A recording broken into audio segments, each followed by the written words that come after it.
Pourquoi aujourd'hui, lorsque quelqu'un souffre alors qu'il est en Christ, c'est comme une malédiction? Les persécutions font partie de la vie en Christ. Les tribulations font partie de la vie que nous avons dans le Christ. Comment je le sais? Parce que c'est écrit. Donc si Dieu permet que ça m'arrive, je rends gloire à Dieu. C'est écrit. Mais aujourd'hui, à cause de notre évangile de modernisation là, ou des réseaux sociaux là, où maintenant tout le monde devient prédicateur derrière un micro. Mais pourquoi quand les gens passent par des situations de souffrance, ils ont l'impression que Dieu les a abandonnés? Pourtant la prophétie est claire. Tu crois en Jésus, tu vas souffrir pour Jésus. Est-ce que je peux continuer? 2 Timothée chapitre 3, verset 13. Or, tous ceux qui veulent vivre pieusement, c'est-à-dire tous ceux qui veulent vivre une vie attachée à Jésus seront persécutés.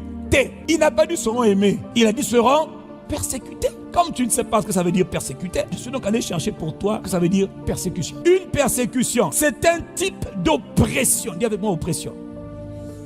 Consistant à appliquer sur une personne ou encore sur un groupe de personnes des mauvais traitements, des traitements injustes, des traitements violents, des traitements cruels qu'on inflige à des personnes. Pour quelles raisons? Pour des raisons idéologiques, pour des raisons politiques, pour des raisons en guillemets religieuses, pour des raisons sexuelles, pour des raisons raciales. Dans le contexte de l'église d'autrefois, la persécution c'était la nourriture des croyants, c'était le mode de vie des croyants. Est-ce qu'aujourd'hui on vit ce qui est écrit là? On a un évangile qui est décalé. Or ta vie ne doit pas être dictée, conduite par ce que tu vis. Ta vie est conduite par l'écriture. Comme ça, si jamais il se trouve que tu vis une situation qui est inconfortable, qui est persécution, tu sauras comment il faut faire. Tu ne seras pas inquiet comme tu es inquiet aujourd'hui. Est-ce que je parle à quelqu'un?